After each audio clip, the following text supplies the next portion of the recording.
Handang-handa na po tayo. Amen? Praise the Lord. Sige po, tayo pong lahat ay lumapit sa Diyos at tayo po ay manalangin. Heavenly Father, maraming salamat po sa oras na ito sapagkat binigay mo sa amin ang isang napakagandang pagkakataon upang magsama-sama at ialay, Panginoon, ang aming sarili sa inyo bilang haing buhay, banal at kaaya-aya. Panginoon, ito po ay mangyayari lamang, Panginoon, kung kami po ay tunay na tumanggap po sa inyo. Naniniwala po ako, Lord, ang bawat isa ay narito, tunay na tumanggap sa inyo. Kaya naman may pagkakataong kaming ialay ang sarili namin sa inyong harapan ngayon. Panginoon, tanggapin mo ang aming wagas na pagpupuri, ang aming pagsamba. At sa oras na ito'y walang ibang maitaas sa aming mga labi, sa aming isip, sa aming puso. Walang ibang maitaas sa lugar na ito, kundi ang pangalan mo lamang, Panginoong Hesus.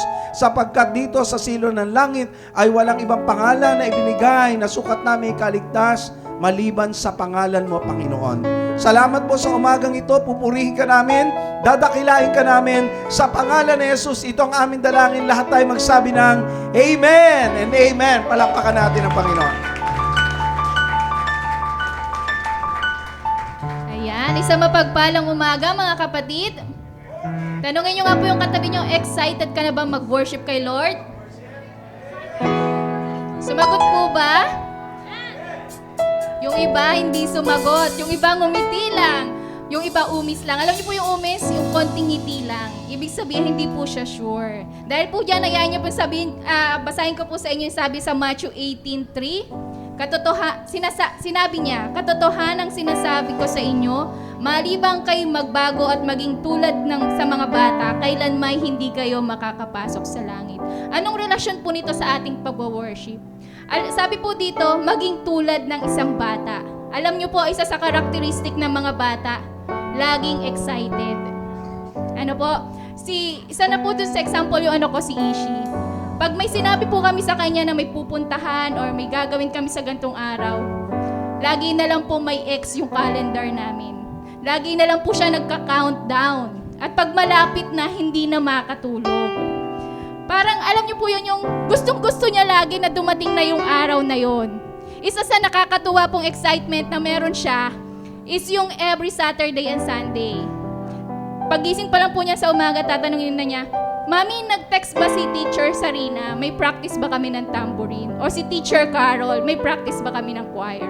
Nakakatuwa po na isipin na at their age, excited na siyang mag-worship at mag-serve kay Lord. Ngayon po, in connection sa atin bilang mga anak ni Lord, bilang mga worshiper, dapat excited din po tayo. Hindi lang po every Sunday, dapat every day ng buhay natin, excited tayo to worship the Lord. Amen po ba? Amen! Dahil lahat tayo ay worshiper ni Lord, lahat tayo anak ni Lord, lahat tayo bata. Katulad ng bata, dapat excited tayo na magbigay ng papuri sa ating Diyos na buhay.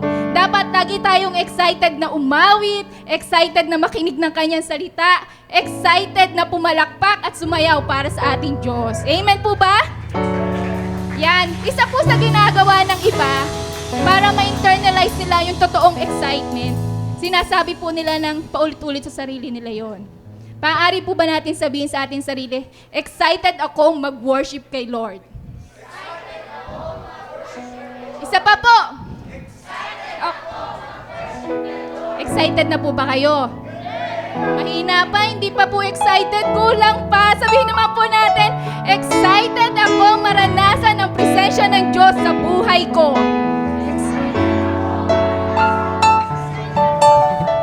Isa pa po.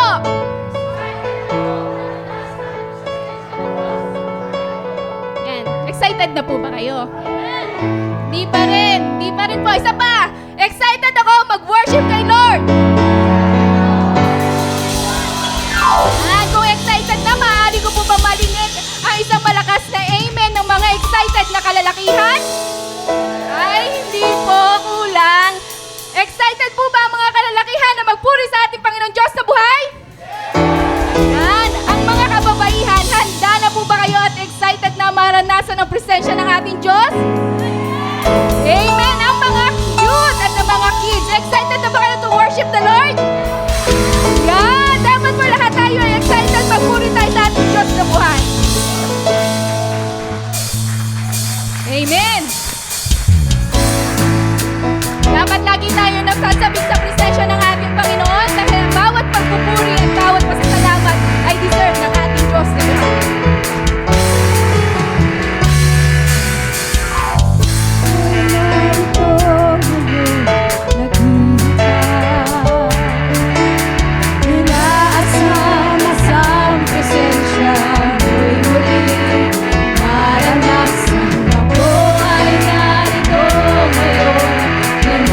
Nananapin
pamamagitan ng pagpupuri at pag-awit dahil tunay ngang pag na-experience natin yung presensya ng ating Diyos, pag na-excite tayo sa every time na lalapit tayo sa Kanya, mararamdaman natin na wala na tayong hahanapin pa, kundi si Lord lamang. Dahil sa Kanya natin matatagpuan ng kapayapaan, kagalakan at kalakasan. Kaya patuloy tayong umawit na may kasiglahan, magbigay ng papuri at pagsamba sa ating Diyos na buhay.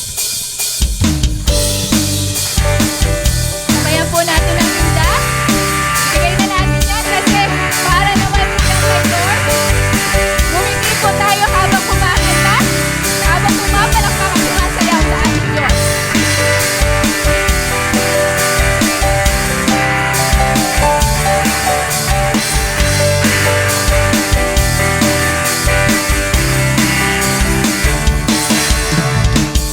Ang umawit at magpuri sa'yo, aking tugon sa pag-ibig mo. Langit at lupa sa'yo sasamba.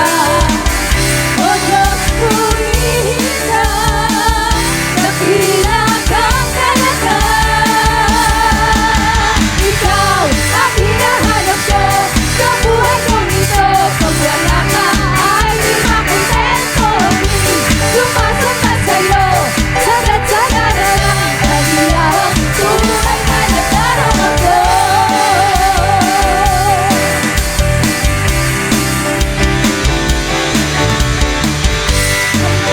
Natahanan mo ang hinahanap ng puso ko. Kaligayahang ligayang muli.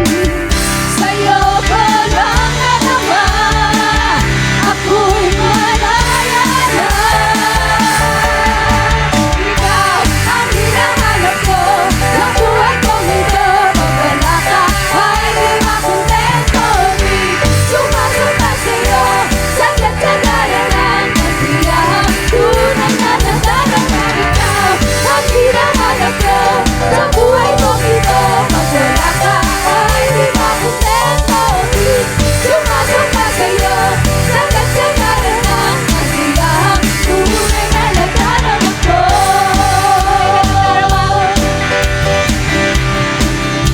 Tunay na nadarama ko.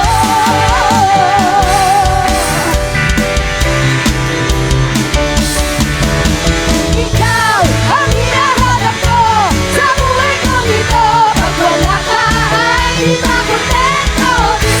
Sumasok ka sa'yo, saglit sa daralang kasiyahan. Tunay na nadarama, ikaw ang hinahanap ko sa buhay kong ito. Pag wala ka ay di makontento.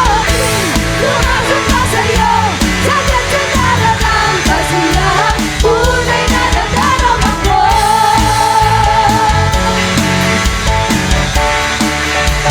Tunay na nadarama ko.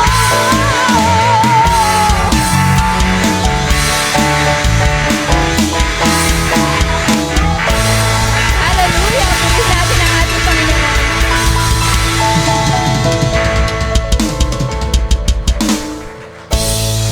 Isa sa magdudulot po sa atin ng kasiyahan ay yung malaman natin na yung ating Diyos na sinasamba ay hindi nagbabago.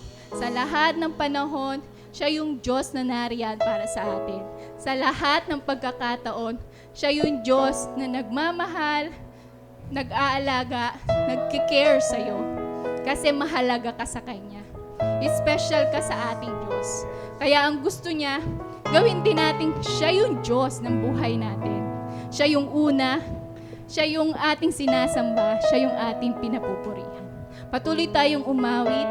Damdamin natin ang awitin na ito at ipahayag natin kung gaano kadakila ang ating Diyos at siya lamang ang ating Diyos ng buhay natin.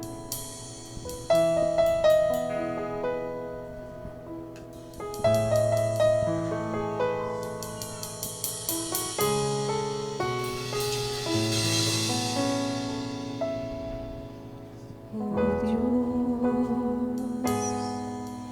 Ikaw ang tunay na dakila sa mundo. Ikaw ang haring nagmamahal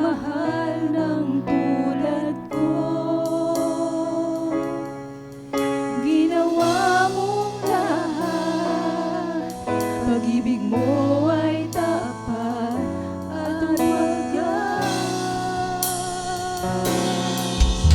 O Diyos, wala nagpapantay sa kabutihan mo. Ang ngalan mo'y itataas sa buhay ko. Sundin ang loob mo, iparinig ang nais mo. Sa lahat ng panahon, Diyos ka sa amin. Sa lahat ng oras, nalaman sa amin. Panginoon Jesus, purihin ka. Dakilain ka sa buhay ko, aming Ama.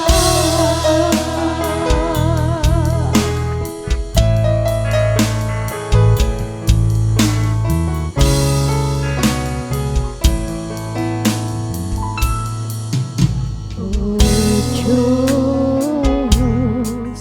Ikaw ang tunay na dakila sa mundo. Ikaw ang haring nagmahal ng tulad ko. Sundin ang loob mo, iparinig ang nais mo. Sa lahat ng panahon, Diyos ka sa amin. Sa lahat ng oras, nariyan para sa amin. Panginoon Jesus, purihin ka. Dakilain ka sa buhay ko. Sa lahat ng panahon, Diyos ka sa amin. Sa lahat ng oras, nandiyan para sa amin.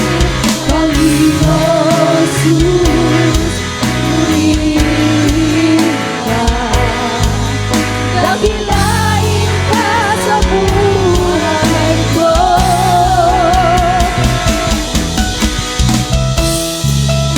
Purihin natin ang ating Diyos. Ipahayag natin kung gaano siya kalakila sa ating buhay. Kung gaano tayo nagpapasalamat na meron tayong Diyos na buhay.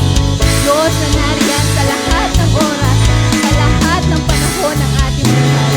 Diyos na nararapat ng lahat ng pagpupuri, lahat ng pasasalamat, at lahat ng awitin ng papuri ay para lamang sa Kanya. Lahat tayo umawi, lahat natin, ipahayag natin na sa lahat ng panahon, siya lamang ang ating Diyos na buhay.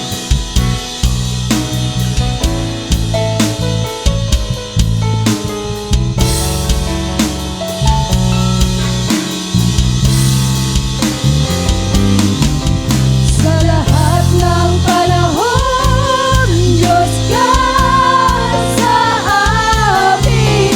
Sa lahat ng oras, nariyan para sa amin. Panginoon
Panginoon, iniimbitahan ka namin, Panginoon, na magliwanag sa buhay namin.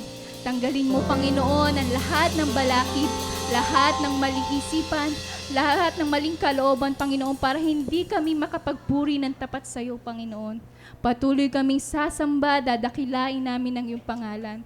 Itataas namin ang iyong pangalang Jesus dahil ikaw lamang, Panginoon, ang deserve ng lahat ng papuring ito. Lahat ng aming pagpalakpak, lahat ng aming tinig, lahat ng aming kalakasan ay para lamang sa iyo. Tunay nga, Panginoon, na ikaw ang aming Ama, ang aming Diyos sa lahat ng oras at pagkakataon. Hindi ka nagbabago noon, ngayon at kailanman. At patuloy mo kaming hinahawakan, patuloy mo kaming iniingatan, patuloy mo kaming minamahal kahit hindi kami deserve, Panginoon. Kahit kami yung paulit-ulit na nagkakamali at tumatalikod. Salamat po, Panginoon. Salamat po sa lahat-lahat. Lord, we are so excited to worship you. We are so excited to listen to your word. We are excited, Panginoon, dahil may babaguhin ka sa buhay namin. Alam po namin, Panginoon, na kikilusin yung inyong banal na spirito, ang inyong presensya sa buhay namin. We're so excited to receive your blessing. At the same time, to bless and to worship your name. Salamat po, Panginoon. Salamat po sa lahat-lahat. Muli, Panginoon, sa iyo namin ibinabalik ang lahat ng papuri, pasasalamat, kalwalhatian at kadakilaan sa pangalan ni Jesus. Amen and amen and amen. Salamat po. Maaari na po tayo magsuko.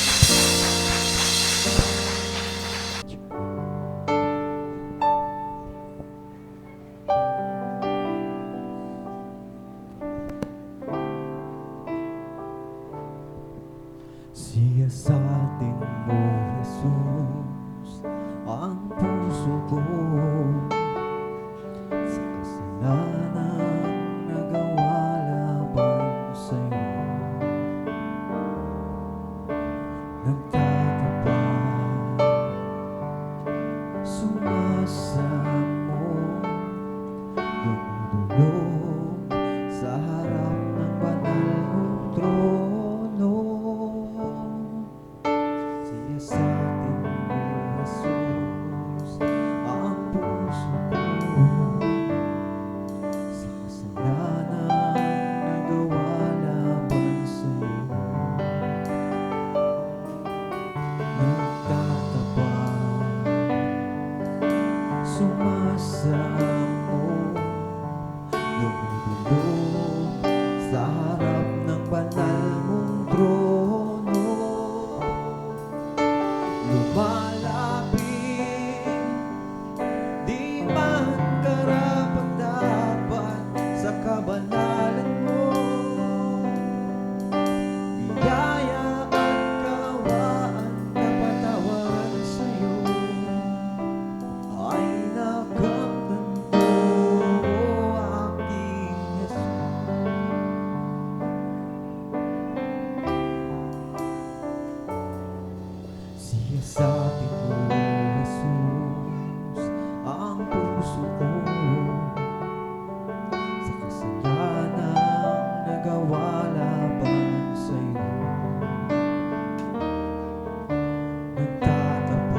Mapagpalang umaga po sa ating lahat at tanda po ng katahimikan natin ay ang kagalakan sa ating Panginoon. At pinagpala po ba tayong lahat? Unang-una po sa mga mensahe ng awit. Tayo po ay dadako na sa ikalawang yugto ng ating gawain. Ang banal na hapunan ng Panginoon. At bigyan po natin ng napakalaking pagpapahalaga sa buhay natin ang ating alalahaning ito na ginawa ng Panginoong Hesus, ang kanyang kadakilaan at ang pag-ibig ng Ama, pagmamahal ay pinadama sa ating lahat. At marahil po ay nakikita sa puso natin ng bawat isa ang pagpapakumbaba sa oras na ito para po alalahanin natin ang pag-ibig at pagmamahal ng Diyos sa kabila ng tayo ay hindi karapat-dapat sa Kanya. Bago po tayo patuloy, basahin po natin ang salita ng Diyos. Ganito po ang sinasabi, ito po ay matatagpuan sa Mateo 26, talatang 20. Ganito po ang sinasabi, ng gabing iyon, dumulog sa mesa si Jesus kasama ang 12. Sinabi ni Jesus habang sila ay kumakain, tandaan ninyo, ako'y pagtasaksila ng isa sa inyo. Nalumo ang mga alagad at isa-isang nagtanong sa kanya, hindi ako yon, di po ba, Panginoon? Sumagot si Jesus, ang kasabay kong sumausaw sa mangkok, ang siyang magkakanulo sa akin. Mamamatay ang anak ng tao ayon sa nasusulat tungkol sa kanya, subalit kahabag-habag ang taong magkakanulo sa kanya. Mabuti pa sa taong iyon ang hindi na siya ipinanganak. Maging si Judas na nagkanulo sa kanya ay nagtanong din, Guro, ako po ba? Sumagot si Jesus, ikaw na ang nagsabi. Tayo po ay manalangin. Ama naming Diyos, maraming salamat po sa oras na ito.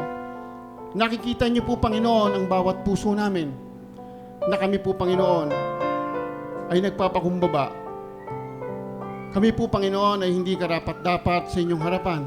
Subalit, Panginoon, dahil sa biyaya na inyong pinagkalob sa amin sa habag at awa ng kaligtasan, Panginoon, dahil kami ay pag-aari ninyo, Panginoon. Salamat po ng walang hanggan. Kayo po, Panginoon, ay aming itinataas sa aming buhay dahil walang hanggan ang inyong paggawa ng kaparaanan simula't simula pa upang kami, Panginoon, ay hindi masadlak sa kapahamakan na walang hanggan. Ginawa niyo po, Panginoon, ang lahat para kami, Panginoon, ay magkaroon ng pagkakataon, para kami, Panginoon, ay magsisi, tumalikod sa aming masamang buhay, at kayo po, Panginoon, ay aming hanapin at magbalik loob kami sa inyo sa kabila, Panginoon, ng aming minanang kasalanan. Salamat po, Ama, sa walang hanggang pagmamahal ninyo sa amin.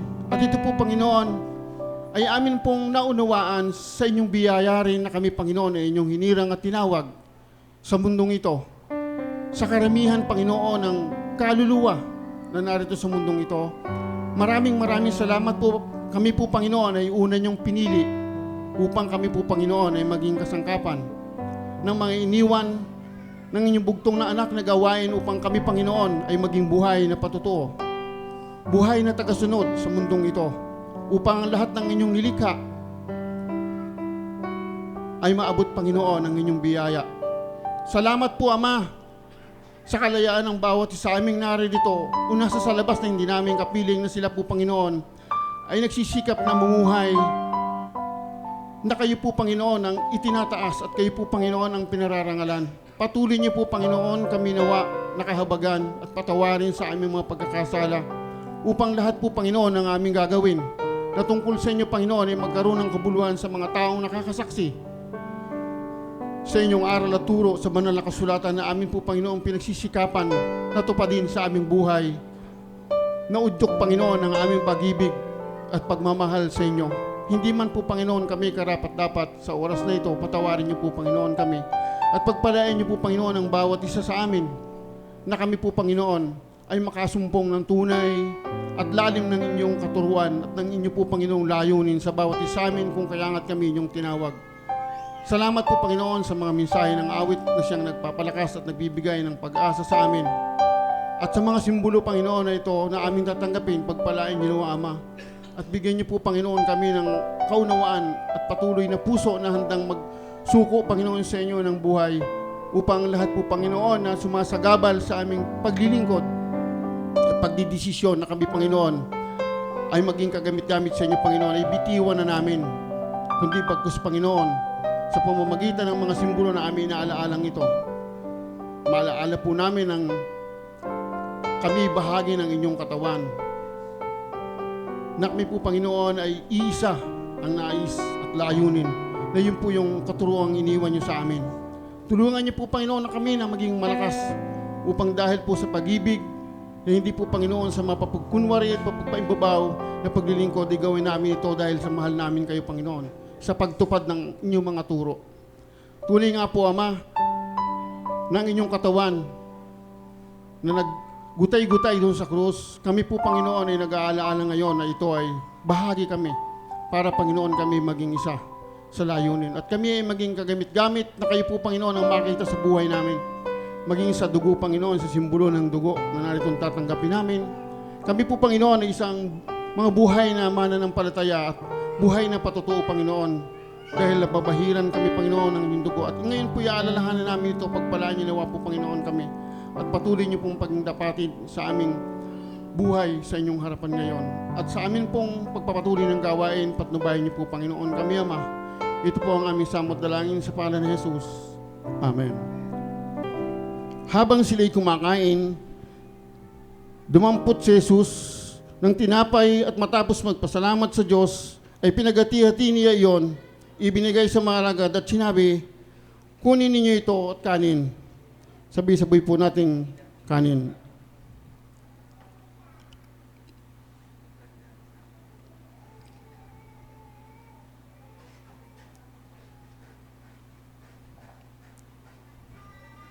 Matapos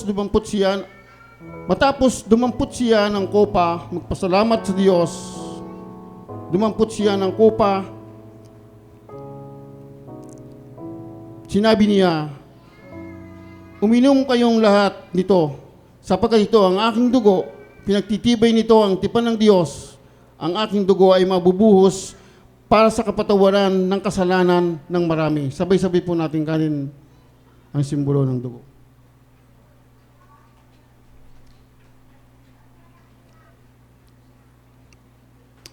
Sinasabi ko sa inyo, hindi na ako iinom nitong alak na mula sa ubas. Hanggang sa araw na ako'y muling uminom nito, nakasalo ninyo sa kaharian ng Ama. Maraming salamat po at pagpalain ng kanyang mga salita. God is good. And all the time. Amen. Magandang umaga po sa lahat. I-share ko lang po, it's offering time, kaya medyo masaya tayo ngayon. Nakangiti. Ayan, sige. Palakpak at ngumiti muna tayo para sa ating Diyos. So, share ko lang ng konti yung napag-usapan namin kanina, devotion sa likod. No? May mga magagandang plano ang Diyos para sa buhay natin. Naniniwala po ba tayo doon? Amen. No? And ang Diyos kung nagpaplano, yung kaaway ng Diyos, nagpaplano rin. Sometimes double time, triple time, no? Ang kagandahan naman doon, ang Diyos, pagka nagplano siya, hindi lang ngayon, bukas, kundi tuloy-tuloy, no? Kung nagpaplano ang kalaban ng Diyos para ihadlangan yung planong maganda ng Diyos para sa atin, nandiyo doon ng Diyos, nagpaplano rin siya para i-overcome, no? I-counter yung planong masama ng ating kaaway, no? Ngayon, kanina, nasa likod ako, sabi ko, nakakatuwa, ang daming dumadating, no? Napupuno yung likod. So sabi ko, nagtagumpay ang Diyos sa buhay ng mga to. Amen, no? Kasi kanina, truly, no, kapag gigising tayo sa umaga, lalo na ngayon, medyo malamig, parang ang sarap matulog hanggang extent ng tanghali, no? Especially yung mga pagod na nagtatrabaho. Pero, bago tayo matulog, ay nagpaplano na tayo, ay mag-church ako bukas, no? Para magpa-praise ako kay God through corporate worship. And then, ang demonyo, ang kalaban ng Diyos, ano, ay nagpaplano, hindi, Vic, masarap matulog, no? Ikaw lang ang mag-church, wala yung sila, Sister Ara. Kaming dalawa lang ni Alfonso kasi nandito. Wag na, andiyan dyan yung kaaway, no? Na bumubulong sa'yo. Pero sabi nga kanina ni Pastor, realization ko, ang Diyos, pagka nagplano na maganda sa'yo, dire-diretso yan. Amen. Okay. So, ngayon, since offering time, kanina, naisip ko rin, pagka mag-o-offer tayo, syempre, kukuha tayo ng money, no? Saan ba tayo kumukuha ng money? Sa wallet. Sa wallet natin, ha? Hindi sa wallet ng iba.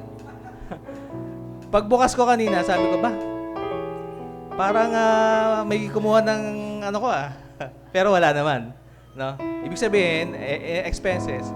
Sabi ko. Pero hindi, allocate na sa kanya to. So, sige, di bali na. Tapos biglang pumasok sa isip ko, kung ang Diyos binibigyan ka, no, dati, ng mga opportunity na makabili ng something, bakit ka mag-iisip na hindi yan i-replenish, hindi dadagdagan? So sabi ko nga, at may 50 years in service dito sa mundong ito. So sabi ko, parang dire-diretso naman yung plano magaganda ng Diyos sa akin. So sabi ko, God, this is for you. So, sabi ko kanina. Kasi nabasa ko rin kagabi yung, alam niyo ba yung Good Samaritan? Ano yun? Yung Good Samaritan, yun yung matatagpuan natin dun sa Lucas, di ba? Lucas 10:33 to 35. So nung nababasa ko siya, sabi ko parang tumatak din sa isip ko as parang general definition ng Good Samaritan. Lahat naman kasi tayo tumutulong di ba? Lahat tayo nagkakaroon ng pagkakataong bahagi ng tulong sa ibang tao. Pero sometimes in return, nakakaisip tayo na gagawin ko to kasi may gagawing mabuti rin yun sa kapwa para sa akin, no? Yung tinutulungan ko, iniisip ko na tutulong din siya sa akin someday, no? Yung Good Samaritan pala is parang up to the point na you are on track, no? Meron kang decision, meron kang objective na gagawin, nasa right track ka ng plano mo. But all of a sudden, bigla kang na lose track, no? May nakita kang something or someone na nangangailangan ng tulong, and then ikaw is handa kang lumihis dun sa iyong way para lang tulungan siya without any expectations na makakatulong siya sa'yo. So, mga kapatid, kung nagagawa natin yon, pagpatuloy natin. Kasi ang sabi dito sa Lucas 6:38, no? Sabi dito, magbigay kayo at kayo bibigyan din. Hustong takal, siksik, liglig at umaapaw pa ang ibibigay sa inyo, sapagkat ang panukat na ginagamit ninyo sa iba ay siya rin gagamiting panukat sa inyo. So mga kapatid, ang salita ng Diyos ay talagang totoo, no? So, pero ang pagbibigay natin ng tulong sa kapwa, yung hindi tayo nag-expect ng in return, something in return, dahil ang Diyos ang magbibigay sa atin ng sobra-sobra, umaapaw pa. So ngayon, mga kapatid, yung tulong na binibigay natin, yung tithes and offering na binibigay natin, I'm sure nakakabigay ng tulong yan sa ibang mga kapatid natin sa pananampalataya, at higit sa lahat, yung mga wala pa sa pananampalataya. So mga kapatid, tayo maging excited. Kung kanina excited tayo kumanta, mag-praise sa Kanya, ngayon excited din dapat tayo na magbigay ng offering sa Kanya. Let's all come to the Lord in prayer. Yes, O Lord God. Hallelujah. Ama naming Diyos na makapangyarihan sa lahat, Ama, marami pong salamat. Una sa mga biyayang ipinagkaloob po sa amin, Panginoon, na tunay nga, Panginoon, na marami kang magandang plano sa amin. Planong pangkalusugan, planong pinansyal, planong relationship, emotional, O Lord God. Lord, marami pong salamat dahil sa planong ito, patuloy ko pong nananahan sa amin sa kabila ng mga pagsubok na dumadating sa aming buhay, sa kabila ng mga kaliwat ka ng temptations, Panginoon, ng kaaway. Lord, nandyan ka pa rin para tuparin, Panginoon, yung plano mo sa amin, Panginoon. Sa oras pong ito, O Lord God, kami po ay magkakaloob sa inyo, Panginoon. Dalangin po namin na inyo pong pagpalain ang lahat ng ito at magamit, Panginoon, upang ang mga wala pa po sa inyo ay maabot, Panginoon. Nang sa gayon, Panginoon, makasama po namin sila magpuri sa inyo, Panginoon. Lord, maraming pong salamat sa patuloy mo pong pagbibigay sa amin ng provision. So Lord God, to have all these blessings, Panginoon, na alam po namin na lahat pong ito ay galing sa inyo. And we are now, Panginoon, giving back, Panginoon, acknowledging, Panginoon, yung power mo po sa aming buhay. Maraming pong salamat. Ito po ang aming dalangin sa pangalan ni Jesus. Amen.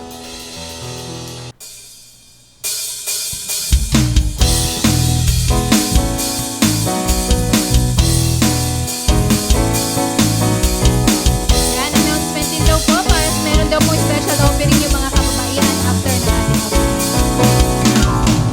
Pasasalamat ang alay ko sa'yo, walang katulad. Alam kabutihan mo, binigyan kulay ang buhay kong ito. Ako'y magsasaya, magpupuli pagkat kalungkutan ko. Iyong pinawi ka, nalakan ang ipinali. At sa puso ko ngayon ay lagi may bagong awit na magpupuli. Kalungkutan ko, iyong pinawi ka, nalakan ang ipinali. At sa puso ko ngayon ay lagi may bagong awit na magpupuli sa'yo.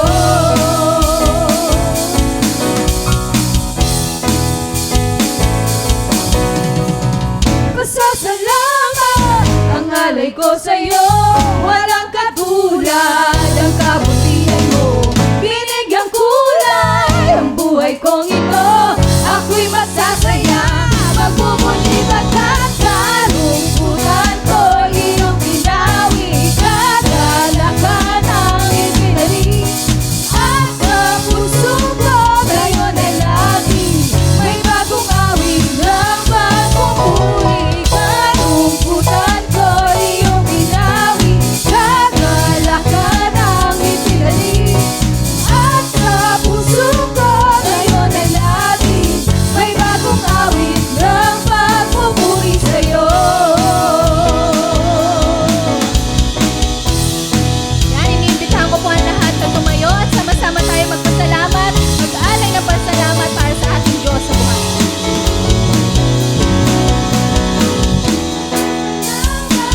Ang alay ko sa'yo, walang katulad ang kabutihan mo.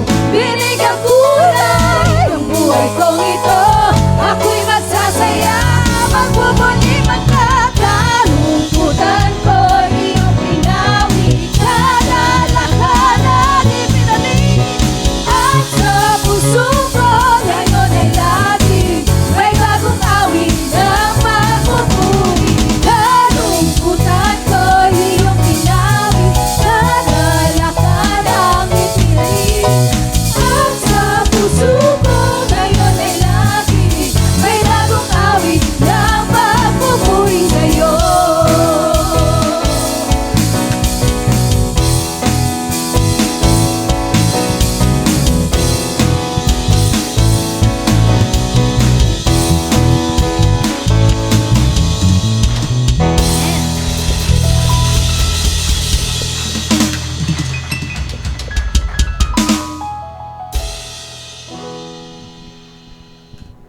Praise the Lord. Everybody say, praise the Lord. Are you blessed this morning? Handa na po ba tayo makinig ng salita ng Diyos? Amen. So ihanda na po natin yung ating mga notebooks. Handa natin yung ating mga notes. So meron po kayong cellphone. Ihanda nyo na po para po sa ating Bible app.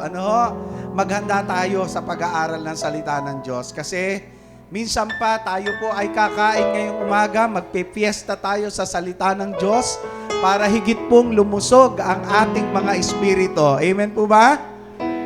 So, ano yung first T na dapat ibigay? Talent. The second T ay time. Ito po ngayong araw na ito. No? Hindi po ako magbibigay ng mensahe, but another elder, a pastor of our church, will give the message today. And as part of this church, you need to give the last T, which is the treasure. To give more about that message this morning, nais kong tawagin sa kalagitnaan po natin to give the Lord's message, none other than Pastor Ray Gravines. So praise God, purihin po ang Panginoon sa umagang ito. Handa na po ba ang lahat na makinig ng mensahe ng Panginoon? Amen. Praise God. So ang topic po na nais kong i-discuss sa ngayon is about treasure.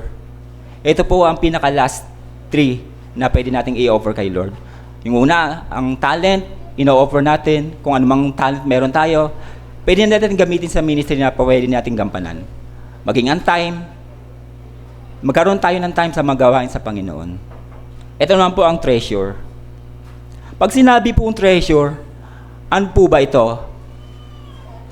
Ito po ay yung mga material na bagay na na-acquire natin. Di po ba? Alin-alin po ba ito? Nariyan po yung mga bahay, andyan yung lupa, may iba sa atin, siguro may iba't ibang lupa na kung saan lugar nabili. Ganoon din mga sasakyan at iba-iba pang mga gamit na na-acquire natin. Pero ang pinaka-bottom line lahat ng treasure na ito ay ang pera. Kasi hindi naman lahat yan ma-acquire mo kung wala kang pera, di po ba? Hindi ka magkakabahay kung wala kang pera. Hindi ka magkakabili ng lupa kung wala ka rin pera. At hindi ka rin naman makakabili ng sasakyan kung wala kang pera. Kasi, masasabi naman natin, hindi lahat tayo may bahay, di po ba? Yung iba naman nangungupahan lang. At hindi rin lahat tayo may sasakyan. Kasi yung iba, nagko-commute lang. Pero ang lahat, masasabi ko, lahat tayo may pera. Sino po dito walang pera? Kahit piso po, pera po yan. Hindi po natin masasabing hindi pera ang piso. Pero lahat po tayo, aminin natin may pera po tayo. Di po ba? Kaya po ito po is about treasure. Ang topic po ay magmumula sa Mateo chapter 6 verse 19 to 20. Pakinggan po natin. Huwag kayong mag-iimpok ng mga kayamanan dito sa lupa. Dito yung may naninirahang insekto at kalawang at may nakakapasok na magnanakaw. Sa halip, mag-impok kayo ng kayamanan sa langit. Dooy walang naninirang insekto at kalawang at walang nakakapasok na magnanakaw. Sapagkat kung saan naroon ang iyong kayamanan, naroon din naman ang iyong puso. Tayo po ay lumapit sa Panginoon sa isang panalangin. O Ama naming Diyos, na makapangyarihan sa lahat, pinupuri ka namin, Panginoon, sa umagang ito, O Lord, na minsan pa kami po ay narito, binigyan mo ng buhay at kalakasan upang sa umagang ito, O Lord, ay muli magsama-sama at mag-aral ng iyong mga salita, Panginoon. Panginoon, sa oras na ito, sa aming pakikinig ng iyong mensahe, Panginoon, bigyan niyo kami, Panginoon, ng spiritual wisdom upang aming maunawaan ang nais niyong iparating sa amin sa umagang ito, O Lord. Narito, Panginoon, ang iyong lingkod, O Lord, na iyong gamitin. Kayo po, Panginoon, ang siyang magsalita sa aming kalagitnaan, O Lord. Nanawa, Panginoon, ang iyong banal na spirito, Panginoon, ang siyang pumagitna sa bawat isa sa amin, O Lord. Upang sa ganun, Panginoon, maramdaman namin ang iyong presensya at higit sa lahat, ma-absorb namin ang iyong mensahe sa umagang ito, Panginoon. Ito po ang aming dalangin sa pangalan ng Panginoong Hesus. Amen. Ang topic po na ating pag-aaralan sa umagang ito ay binigyan kong pamagat na investing for eternity. Ano po ba ang purpose ng pera? Hindi po ba para ito gastusin? Pero pag gastos ka na ng gastos, dadami po ba siya? Hindi po, di ba? Maaaring maubos yung pera. Mahalaga na i-invest mo ang iyong kayamanan o pera sa negosyo o kahit anumang uri ng investment na pwede mong salihan. Nang sa ganon, ay hindi agad maubos. Lalo-lalo po sa panahon natin ngayon, napakadali nang maubos ang pera. Mas bumababa ang value, di po ba? Ang 1,000 ngayon, nakakaunti na lang mabibili mo. Hindi gaya dati nung panahon na ngayon.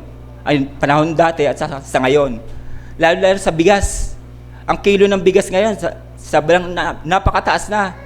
Minsan 7 pesos, 8 pesos ang tinaas. So, kaya't maraming tao ngayon ang nag-i-invest ng kanilang pera para sa kanilang future at pamilya. Hindi naman masama ang pera. Di po ba? Hindi naman masama ang pera eh. Maganda nga na may pera ka eh. Kasi kung may pera ka, mabibili mo ang gusto mo or mabibigay mo ang gusto ng pamilya mo. Nagiging masama lang siya pag masyado mo siyang minahal. Kasi ang sabi ng talata, the love of money is the root of all evil. Kasi pag masyado mo nang minahal ang pera, maaari kang makagawa ng masama eh. Di po ba? Maraming tao gumagawa ng masama para lang magkapera. Naandyan yung magnanakaw para lang magkapera. Papatay ng tao para lang magkapera. Yan ang nagagawa ng pera. Tsaka hindi naman natin maiiwasan na attach tayo sa ating kayamanan. Aminin mo na sa sarili mo. Ma-attach ka sa kayamanan mo. Lalo na kung yan ay pinagpaguran mo, pinag-ipunan mo, buong taon pinag-ipunan mo yan, na-acquire mo lang yan. Naandun na. Kasi direkta nga sinabi po sa talata, balikan po natin sa verse 20 ng Matthew 16:19. Sapagkat kung saan naroon ang iyong kayamanan, naroon din ang iyong puso. Naandun na po ang puso natin eh. So ang tanong lang, nasaan ang kayamanan mo? Hindi may sama na mag-invest ka dito sa lupa. Kaso, temporal lang iyan. Iyan, sa bandang huli, hindi mo rin pakikinabangan. Lalo na po sa last days na. Alam niyo naman po siguro yung nakasulat sa Revelation chapter 13 verse 17. Ano sabi doon? Hindi ka maaaring bumili o magtinda malibang ikaw ay may tatak. Di po ba? Pero sasabihin naman ng iba, matagal pa yan eh. Oo, sabihin natin, hindi pa natin tiyak kung kailan. Maaaring 10 years, 30 years, 50 years. Pero isa lang po ang tiyak, mangyayari po yan. Mangyayari at mangyayari yan. Iwan mo yan sa pamilya mo, ganun din po ang mangyayari dyan eh. Kailangan nila magpatatak para ma-acquire nila, ma-access nila ang yaman nila. Bilang mananampalataya, dapat lang na tayo'y nakapokus sa eternal, hindi sa temporal. Bakit? Wala naman po dito sa lupa ang ating future eh. Di po ba? Wala po dito. Kundi ang future natin ay naandun sa langit na bayan. So, as a Christians, let's invest our treasure for eternity. Papaano ba natin i-invest for eternity ang ating treasure? Una, by giving of tithes and offerings. Ito po madalas natin naririnig sa tuwing offering time po, no? Iba't ibang diakono nagbibigay sa atin ng operatory verse, operatory challenge, para tayo ay magbigay ng ating ikapo. Kasi isa po sa pinaka number 1 na paraan na pag-i-invest for eternity ay ang pagbibigay ng ating ikapo at offering. Kasi kung tayo nga po ay nagpupunta sa bangko para i-deposit ang ating pera, di po ba, sa ating bank account? Pero dito lang naman yun sa lupa eh. Ito, sa ating pagbibigay ng ating ikapo, para po tayong nagdi-deposit ng ating pera doon sa bank account natin, doon sa heaven. Kasi doon naman po talaga ang ating citizenship, hindi po dito. Ang pagbibigay ng ikapo ay isang konsepto na nagmula sa lumang tipan. Ang ikapo ay hinihingi ng kutusan kung saan ang lahat ng mga Israelita ay kinakailangang magbigay ng 10% ng lahat ng kanilang kinikita o tinatangkilik sa tabernakulo o sa templo. Makikita po natin yan sa ikalawang Kronika chapter 31 verse 5. Basahin ko po. Pagkatanggap ng utos, ang mga Israelita ay nagbigay ng kanilang mga kaloob mula sa pangunahin nilang ani at trigo, alak, langis at pulot at iba pa. Bunga ng kanilang bukid. Nagbigay din sila ng 10% ng lahat ng kanilang kinikita. Iyan po, during the Old Testament po sa mga Israelita, talagang iniutos po ni Yahweh na magbigay sila ng kanilang ikapo. Buong buo po yun. Kailangan nila magbigay. Kasi sila po ay nabubuhay ayon sa kautusan ni Moises. No? Kaya't marami po sa Israelita ang nagbibigay na labag sa loob nila. Napipilitan. Kasi bakit? Pwede silang sumpain eh. Ititiwalag sila pag hindi silang nagbigay na ikapo. Pero ayaw po ni Lord na ganun yun eh. Ayaw po ni Lord na tayo napipilitan sa pagbibigay ng ating ikapo. Ito kasi ang problema eh. We are not under by the law. Hindi na tayo saklaw ng kautusan. Tama, hindi na tayo saklaw ng kautusan. Kasi sabi nga ni John the Baptist, ang kautusan ni Moises ay natatapos pagkatapos ng kasunod ko. So, hindi na ini-implement sa atin na magbibigay tayo ng ikapo, ng sapilitan. Kasi, According to the New Testament, maaari kang magbigay ng higit sa ikapo o mas mababa pa sa ikapo, depende sa pasya ng iyong puso. Basahin po natin sa 2 Korinto chapter 9 verse 7.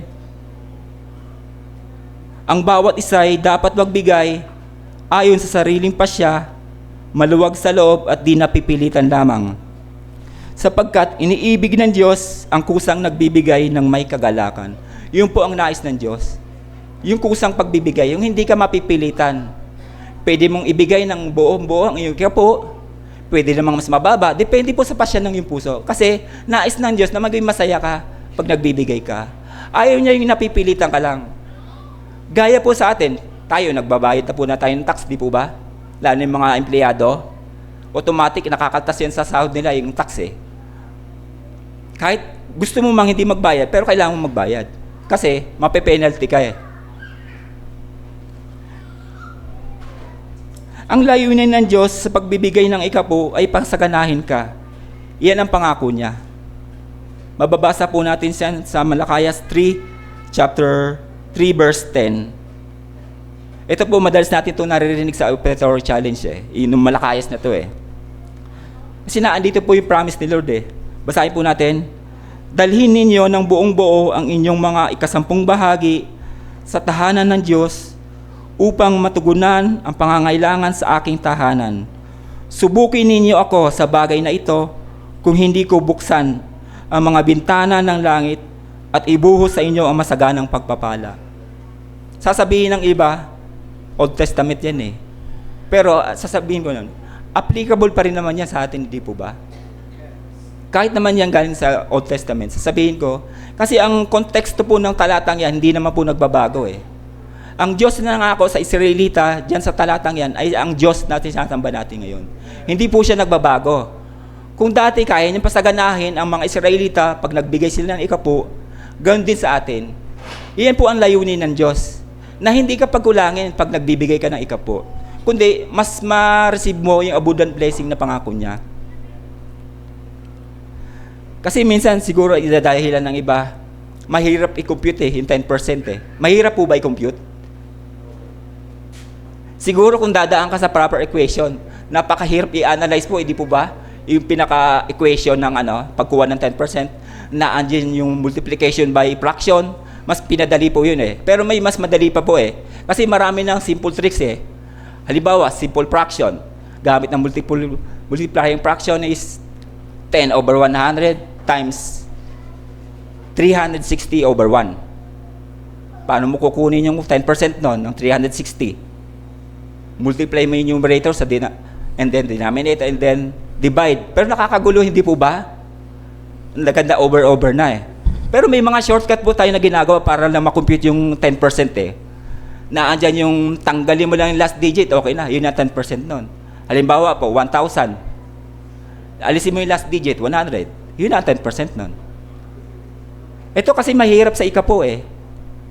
Ang ibigay ng buong buo. Lalo na po pagka malaking halaga na. Di po ba?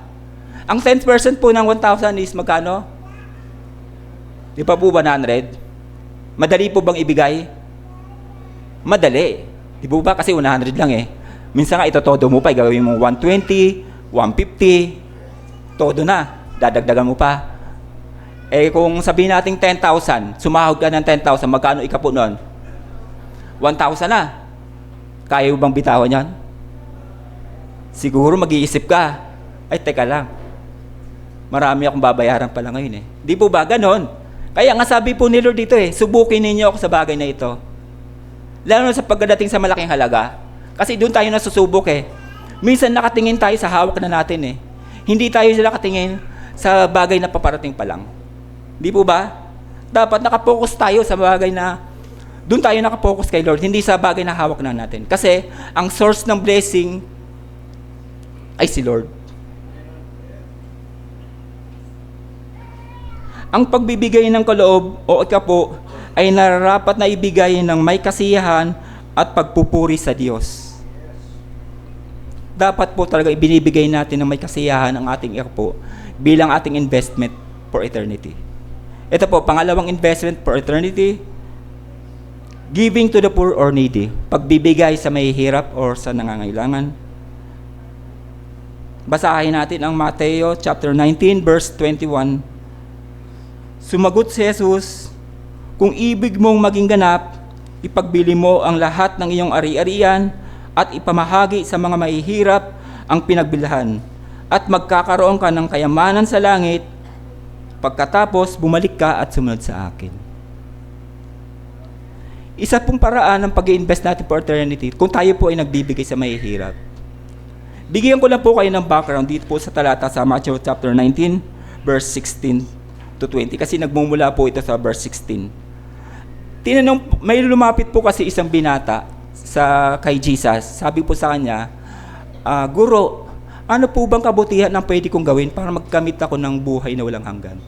So sabi ni Jesus, huwag kang mangangalunya, huwag kang papatay, at huwag kang magnanakaw. Sabi naman ng binata, Guro, nagawa ko na po ang lahat ng iyan. Kaya sinabi niya sa verse 21, sumagot si Jesus, kung ibig mong maging ganap, ipagbili mo ang lahat ng iyong ari-arian at ipamahagi mo sa mahihirap ang pinagbilhan at magkakaroon ka ng kayamanan sa langit.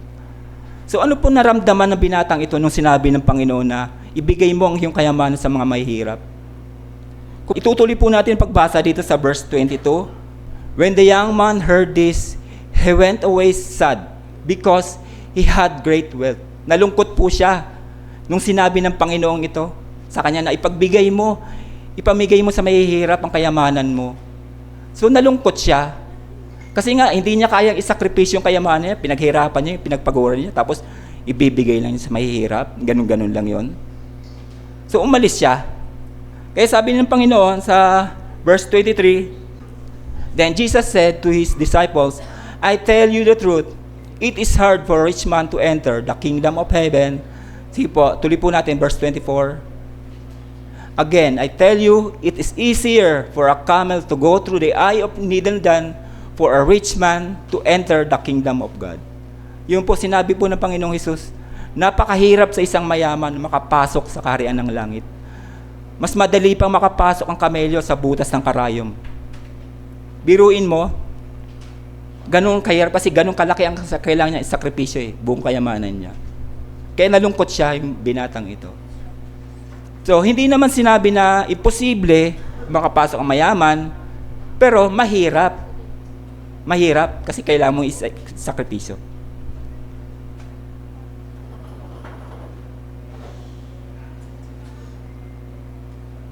May mayayamang tao na walang puso sa kapwa na magbigay. Lalo na po pagka sobrang dami ng yaman. Ang tao kasi minsan nagiging makasarili na. Minsan sarili na lang niya iniisip niya. Ito po observation ko lang bilang isang contractor. Kasi marami na po ako naging client Naandyan po yung mga milyonaryo, may mga politician, may mga artista, may simpleng tao, at saka mayroong average lang. Pero kung mapapansin ko po sa estado ng buhay nila, ang pinaka-generous po ay yung simpleng tao lang. Hindi po yung mga milyonaryo. Bakit po? Kasi na-experience ko na po ito One time po, kasi may ginawa po kami sa project sa Forbes Park, Makati. So, sabi ko sa tito, kasi pina-extra po niya ako. Tinanong ko lang siya, pinamemerienda ba kayo dito? Sabi niya, hindi daw. Kahit nga daw malamig na tubig, hindi nagbibigay No? Yung ganun, kasi na-experience ko rin po yan Meron po kaming naging kliyente nito, dito po sa isang exclusive subdivision po siya. Kasi yung tao ko po, sabi ko, sige mag-start na kayo, gawin nyo ito. Tapos sobrang init, nauhaw, sabi niya, kung pwede daw sila manghingi ng tubig sa may-ari. Sige, subukan mo, sabi ko sa kanya. Di ngayon, bumaba siya, sabi niya, ma'am, pwede po ba makahingi ng tubig na inumin? Ano po ba na ba ang sagot? Talagang, kailangan ko ba ba sagot iyan? Kasi binayaran ko naman kayo sa kontrata. Alam mo niyo po, yung pakiramdam gano'n, nasaktan ako para sa tao ko Kasi hindi ko gagawin sa tao ko yan. Yung sasabihin ko na gano'n, magkano lang naman ang halaga ng tubig na yan? Siguro kung hindi ako Christian, baka sinagot ko siya Sabi ko na lang sa kanya, sige po, wag na po kayo mag-alala. Sabi ko sa tao ko, maghanap ka na dyan, ikot ka na sa subdivision, hanap ka ng water station, bumili ka lang doon. Kahit isang jug pa, bumili ka.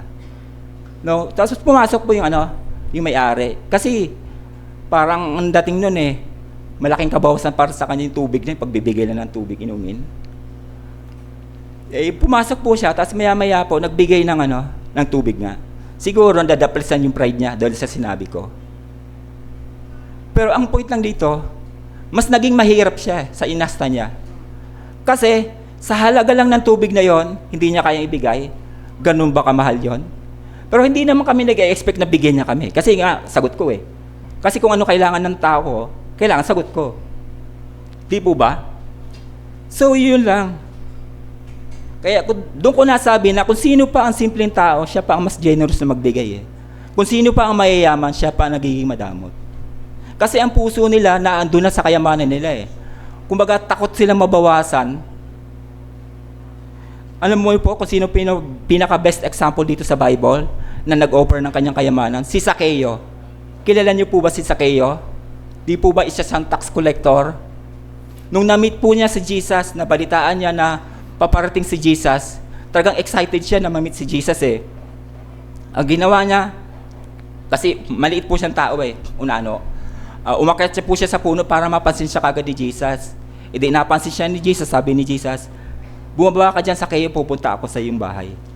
Di ba? Pagpunta ni Jesus sa kanyang bahay, sabi ni Zacchaeus, Panginoon, ibibigay ko po sa lahat na mahihirap kalahati ng aking kayamanan. At kung may nadaya man ako, isasauli ko ng mga 4 na beses. Yun po ang ginawa ni Zacchaeus. Hindi naman sinabi sa kanya ni Jesus na ibigay niya sa mahihirap na kayamanan niya. Kusang loob po niya yung ginigay yun. Kusang loob niyang sinabi sa Panginoon na ibibigay niya sa mahihirap. Kasi kumbaga, ang point na dito is, ang puso niya na doon na sa Panginoon, na kay Jesus na, wala na doon sa kayamanan niya. Kumbaga, tinreasure niya yung moment na yun eh, na nakilala niya si Jesus. At sabi ni Jesus, dumating ang kaligtasan sa sambahayang ito. Balik po tayo sa scripture. Di ba sinabi doon ni Jesus na ibigay mo ang lahat ng iyong kayamanan? So sabihin natin, hindi mo naman kailangan ipamigay ang buo mong kayamanan eh. Tulad po ng sa talata.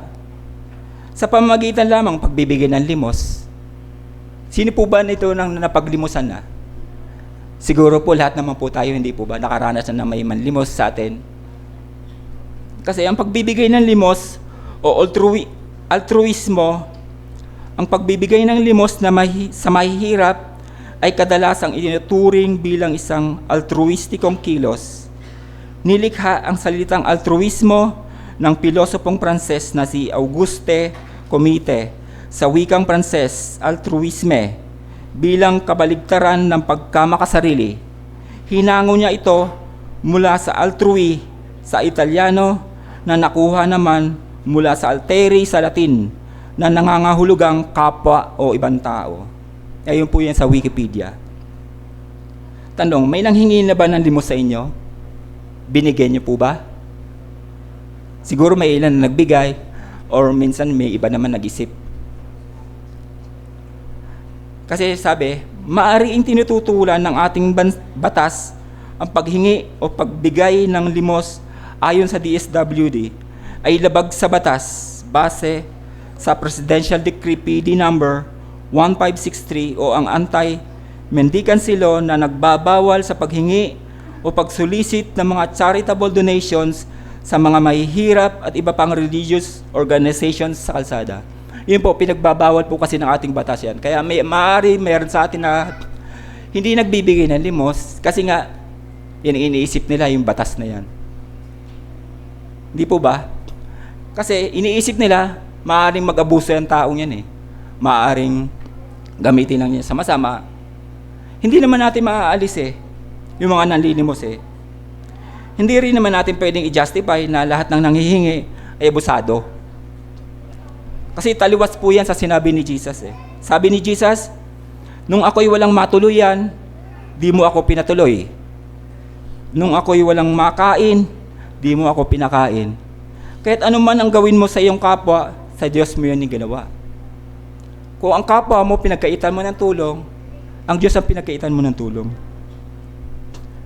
Hindi na po natin maaalis sa community na yan, mga nanlilimos na yan eh. Naandyan yung mga talagang nangangailangan, naandyan din naman yung mga talagang abusado or tamad lang kasi walang magawa.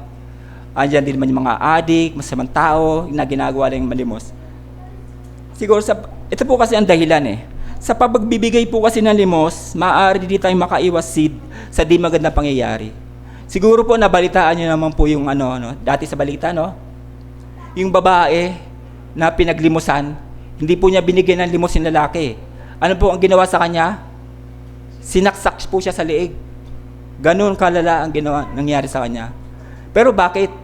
Hindi niya kasi binigyan ng limos eh. Sabihin natin masama ang taong yun. Pero ang point lang dito, mangyayari ba yun kung binigyan niya ng limos? Di po ba hindi? Kasi hindi naman siya hinold up ng tao eh. Hinihinga lang siya ng limos.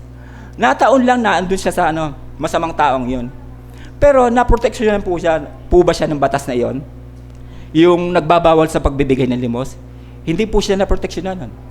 Napigilan din po ba ang pangyayari yon dahil sa batas na yon? Hindi rin po napigilan.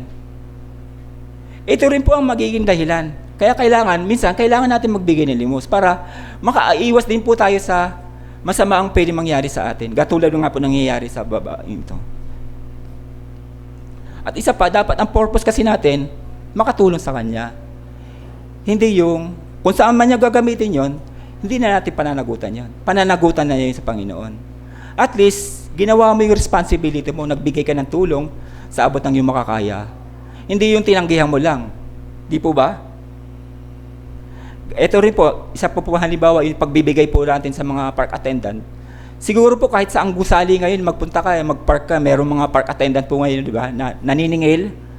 Di po ba? Kahit sa Jollibee o sa mga establishment magtataka ka na lang, pagpaalis ka, biglang may lalapit sa'yo, maniningil eh. Magtataka na, yun pala may bayad palang parking doon. Di po ba? Kasi minsan nangyari po sa akin yan. Namalengke po kasi kami ni Sister Jess, sabihin niya nito. Dahil sa pag-iwas ko lang na magbigay ng 5 pesos doon sa parking, sabi ko, dito lang tayo mag-park. Saglit lang naman tayo, may bibili na tayo sa loob ng palengke. Kasi kung doon kami magpa-park, sa isang convenience store doon, may bayad pa eh. So, iniwasan ko yun para hindi na ako magbayad. Nag-park na lang ako doon sa may bangketa. Sabi ko, saglit lang naman eh. E di ngayon, namili kami, pasok kami sa palengke. Pagbalik namin sa parking, naku, may note na doon sa motor ko. Nakadikit, sticker note, nakapadlock ang motor mo. Patay. Napadlock na dahil nag-illegal parking ako. Ayun po ang nangyari. Sabi ko, magkano po ang fine nito? Sabi niya, 1.5 yan. Napamahal pa. Imbis magbigay na lang ako ng 5 piso dahil sa pag-iwas ko ngayon, napamahal pa. Sabi ko, sir, baka pwede naman makiusap. Next time yun na lang po ako tikitan. Sabi niya sa akin, kausapin mo lang yung line leader namin. Yung kinausap ko po yung line leader. Sabi ko, sir, hindi ko na po ulitin. Kung po pwede po, huwag niyo na po ako tikitan. So, pinagbigyan naman ako, hindi na ako tinikitan. Praise God. No? Sa ganun lang. Kasi minsan inaabot lang tayo ng kakuriputan eh. Di po ba? Ayaw natin magbigay. Pero meron naman, sasabihin mo wala. Kasi minsan naman, meron din mga parking attendant na pagbigay mo, hindi, hahayaan ka na lang eh. Pag atras mo, kung mabangga ka o hindi. Hindi ka man lang i-guide, di po ba? Minsan may mga ganun eh. Kaya yung mga ganung senaryo ang nakakabigay sa atin ng pag-iisip na wag na magbigay eh. Pero hindi dapat ganun. Magbigay po tayo sa nangangailangan. Kasi maaaring sabihin natin, yun lang hanap buhay niya eh, na pwede niyang gawin para lang sa pamilya niya. Huwag na po tayong umiwas. Kasi binibless po tayo ni Lord eh, nang sa ganon, maging blessing din po tayo sa iba. As Christians, dapat tayo maging daluyan ng pagpapala. Mababasa po natin yan sa 2 Corinthians chapter 9 verse 11. Basahin po natin. Pasasaganahin niya kayo sa lahat ng bagay upang mas marami ang inyong matulungan. Sa gayon, lalong darami ang magpapasalamat sa Diyos dahil sa inyong tulong na dadalhin namin sa kanila. Yun po ang layunin ng Diyos, kaya tayo pinapasagana niya sa mga blessing. Para marami po tayong matulungan, marami tayong mabigyan, lalo yung mga nangangailangan. Ito po yung pangatlo na maaari natin gawin bilang investment for eternity. Ito po yung lending or pagpapautang. Basahin po natin ang Kawikaan chapter 19, verse 17. Parang pagpapautang kay Yahweh, ang pagtulong sa mahirap at pagdating ng panahon, si Yahweh ang magbabayad. Tanong, nakautang na ba kayo? Yes, siguro lahat naman po tayo nakautang. O yung iba, nautangan. Di po ba? Andiyan yung makautang ka, pwede ka namang ikaw ang utangan. Pero ang tanong, binayaran po ba kayo? Siguro yung iba, binayaran yung iba, nakalimutan. No? Isang paraan din po ng investment ang pagpapautang. Sa panahon natin ngayon, napakarami na po ng mauutangan. Naandyan po yung bangko. Di po ba? Number 1 yung bangko kasi dyan po sila kumikita. Yung pera ng kanilang depositors, pinapautang po nila yan. Iaalokin ka ng bahay, uutang ka ng bahay, uutang ka ng sasakyan. Pero napakalaki naman ng interest. Napakalaki ng tubo. Naandyan naman po yung lending company. Ay, meron din ng mga personal na tao na nagpapautang gaya ng mga 5-6. Uutang ka ng 500, babayaran mo ng 600. No? Napakalaki po ng interest no? Ginagawa po nila ito for self-interest para tumubo na malaki ang kanilang pera. Nakakalungkot lang, imbis na makatulong sa tao, lalo lang nagigipit dahil sa laki ng interest. Ito, ma-share ko lang po, no? One time po nagkakwentuhan kami ni Sister Sarina kasi po nagtatrabaho po siya sa lending company. No? Ang sabi niya sa akin, tinanong niya ako kung nasa langgam na ako. Sabi ko nga, opo, nasa langgam na po ako sa St. Joseph Kasi sabi po niya, mayroon po siyang binabible study doon sa St. Joseph, sa phase 2. Kabilang phase lang po yun sa amin. Sabi ko, paano mo na-meet yun? Kasi nagtaka ko, ang layo nun, St. Joseph. Tapos, dito siya sa Chrysanthemum. Doon siya magba-Bible study. So, tinanong ko kung paano niya na-meet yun. Sabi niya, umutang daw po yun sa sa lending company. Kasi po, isa po sa requirements ng kanilang company, yung papautangan ka, pero kailangan willing ka mag-undergo ng Bible study. Yun po ang pinaka-goal nila. Magpautang, pero kailangan i-Bible study ka. Di ba po ba napakaganda yun? So, na-amaze po ako Kasi ang ganda nun. Ang purpose nila, nagpapautang nila for evangelization. Hindi yung interest nila yung mag-gain lang ng profit. Kumbaga, mag-gain din sila ng soul. Kasi sa pamamagitan ng pagpapautang nila, iba-Bible study nila ang tao, maaring maging way din yun para makakilala ang tao sa Panginoon.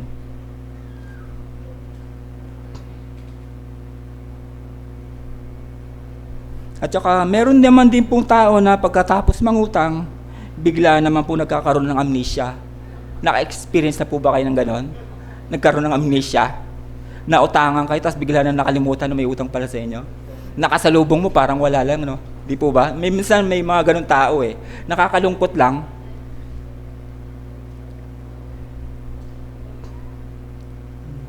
Minsan naman yung iba, nauubusan ng panahon. Andyan sasabihin sa'yo, sa January ko na nababayaran, kapatid. Sa February na lang. Hanggang nauubos na yung buwan ng taon, no? Naubusan na siya ng panahon. Naubusan na ng panahon sa kakadahilan. Yan, may mga taong ganyan Kasi nakakalungkot lang kung minsan ang utang pa na yan magiging dahilan para hindi ka umattend sa church Halimbawa, nagkaroon ka ng utang sa kapatid, sa kapatiran. Iisipin mo, may utang pala ako kay brother, kay sister. Wala akong pambayad. Hindi mo na ako a-attend ngayon sa church. So, nakakalungkot lang ito pa magiging dahilan ng hindi mo pag-attend. Kasi dapat, sabihin mo lang sa kanya kung talagang wala kang pambayad, pwede ka naman makiusap Hindi yung iiwasan mo na lang siya. Di po ba? Mahirap yung ganon. Sabihin mo na lang kung wala kang pambayad. O kaya dapat, nung una pa lang, kung alam mo sa sarili mo na hindi mo kayang bayaran, dapat sinabi mo, nung pagkabigay sa'yo ng pera, ay sis, akin na lang pala to kasi wala akong pambayad. Di po ba? Dapat ginanon mo lang. Ayun, para hindi niya naaasahan na babayaran mo siya. Huwag yun sanang papaasahin mo lang. Ang sama naman ng ganun Kristiyano ka tapos hindi ka marunong magbayad ng utang. Hingi mo na lang. Kasi iba po ang bigay sa utang Kasi ang bigay talagang, hindi na binabayaran yan. Ang utang, kailangan mo talagang bayaran.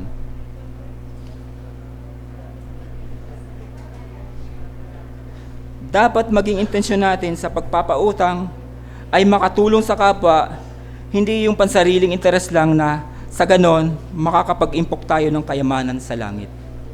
At kung ikaw naman ay may utang, maging responsable ka naman sa pagbabayad bilang isang Kristiyano. Be responsible. Magpahiram ka, yung para lang makatulong. Mangutang ka, bayaran mo. Balikan po natin ang 3 bagay na dapat nating pandandaan on how to invest our treasure for eternity. Una, giving tithes and offerings so we can experience abundant blessings from God. Pangalawa, giving to the poor or needy by sharing our blessing to others, and God will bless us more. Pangatlo, lending because God will pay the price. Hallelujah. Purihin ang Panginoon.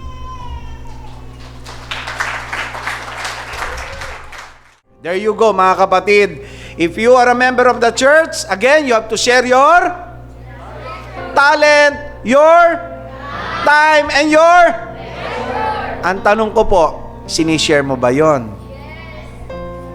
Kasi kung ikaw ay member ng church, but you're not giving your treasure, your time, and your talent, pag-isipan mong mabuti. Tanungin mo sarili mo, member ba talaga ako o member-memberan lang? Opo. Talaga pa ako ay kabilang o ako ay nagkukunwari lang na kabilang pero hindi talagang ginagampanan yung aking bahagi. Kasi kapag ka ikaw ay talagang miyembro, sigurado ako gagawin mo yung part mo na yon. So, bilang pagbubakas po sa ating gawain, nais kong tawagin yung ating praise and worship team para i-lead po tayo sa ating pong closing song. At mamaya po after the closing song, pangunahan po naman tayo sa isang closing prayer.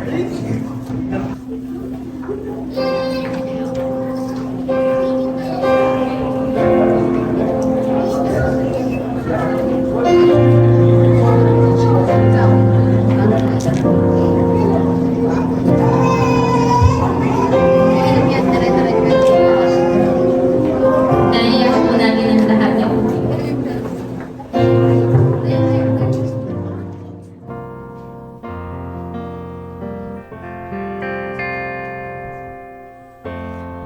Panginoon, pinupuri kita.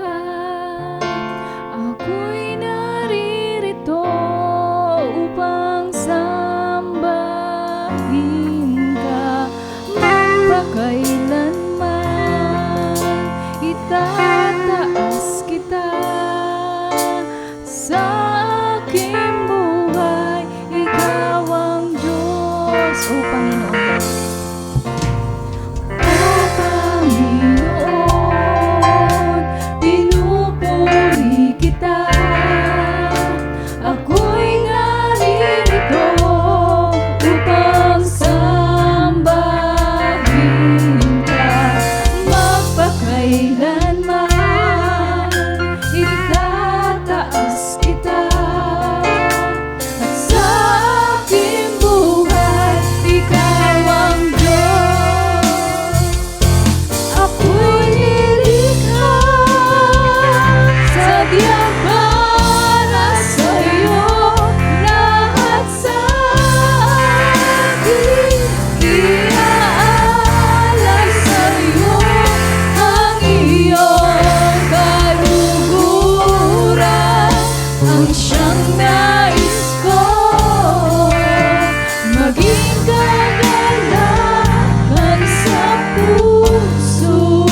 pagkailanman itataas kita at sa aking buhay ikaw ang Diyos.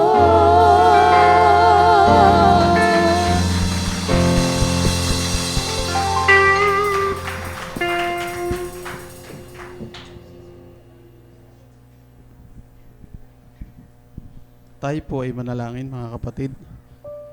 Ama naming Diyos na makapangyarihan sa lahat, Panginoon, muli kami po ay nagpapasalamat, Panginoon, sa araw na ito, Panginoon, na kami po, Panginoon, ay muli tumanggap ng mga pagpapala, Panginoon. Lord, sa pagtatapos ng gawain namin, Panginoon, nawa po, Panginoon, ikaw po ang nabigyan namin ng kapurihan, Panginoon. Nawa po, Panginoon, ikaw po ay napasaya namin, Panginoon, sa aming gawain na ito, Panginoon. Lord, salamat sa mga salita mo na patuloy na nagbibigay sa amin ng kapayapaan, nagbibigay sa amin ng kaisipan na baguhin ang aming buhay kung kami po, Panginoon, ay may mga pagkakamali, Panginoon, na nagagawa sa harapan mo po, Panginoon. Lord, ingatan niyo po kami, ang bawat isa, Panginoon, sa mga darating na araw, Panginoon. Humingi po kami ng gabay mo, Panginoon, ng banal na Espiritu, Panginoon. Gabayan niyo po kami, Panginoon, sa aming pakikibaka, Panginoon, sa mundong ito, Panginoon. Lord, muli, humihingi po kami ng dagdag kalakasan, Panginoon, kung kami po, Panginoon, ay may kapanghinaan, may mga karamdaman, Panginoon, pagalingin mo po, Panginoon. At Panginoon, sa pansamantala po namin pagkahiwa-hiwalay ngayong araw na ito, Panginoon, hinihingi po namin ang pag-iingat niyo po hanggang kami makauwi sa aming mga tahanan, Panginoon. Maraming salamat po, Panginoon, sa inyo ang papuri at pasasalamat sa tanging pangalan ng Panginoong Yesus. Amen. Tanggapin po natin, mga kapatid, ang pagpapala. Naway lumago kayo sa kagandahang loob at sa pagkakilala sa ating Panginoon at tagapagligtas na si Jesucristo. Sa kanyang kalwalatian, ngayon at magpakailanman. Amen.